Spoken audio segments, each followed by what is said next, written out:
France Inter. Histoire du monde avec vous, Anthony Bélanger. Le gouvernement britannique a donc conclu un accord avec les unionistes nord-irlandais. Oui, il était temps. Cela faisait 2 ans que le DUP, le parti unioniste démocratique qui défend bec et ongle l'union entre la Grande-Bretagne et l'Irlande du Nord, ça faisait 2 ans donc qu'il boudait. En gros, depuis l'élection perdue de 2022 qui avait vu la victoire historique des pro-irlandais du Sinn Féin.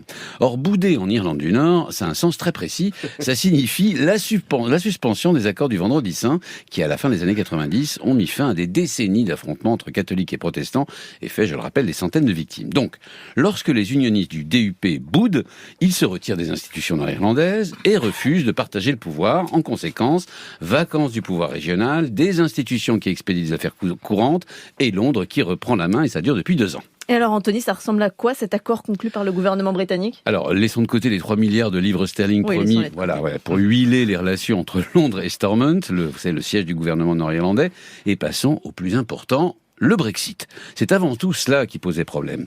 Les unionistes ne veulent pas entendre parler d'une frontière entre la Grande-Bretagne et l'Irlande du Nord, même si cette dernière est virtuelle et qu'elle passe par le milieu de la mer. Or, cette frontière est l'une des conditions d'airain du Brexit. Elle signifie des contrôles pour s'assurer que les produits en provenance de Grande-Bretagne resteront bien en Irlande du Nord et n'iront pas ensuite, s'égayer en République d'Irlande, c'est-à-dire dans l'Union européenne. Donc, d'un côté, des contrôles obligatoires entre les 2 territoires, et de l'autre, des unionistes qui ne veulent pas en entendre parler. Eh bien, les fonctionnaires britanniques ont trouvé une solution très, créative pour concilier tout le monde. Alors, plus de suspense, c'est insoutenable. Quelle est cette solution, Anthony ? L'étiquetage des produits frais, produits laitiers, bravo. viande, fruits, légumes, fleurs coupées, avec cette mention, ce produit n'est pas à destination de l'Union européenne. C'est plutôt une bonne idée, si on y réfléchit.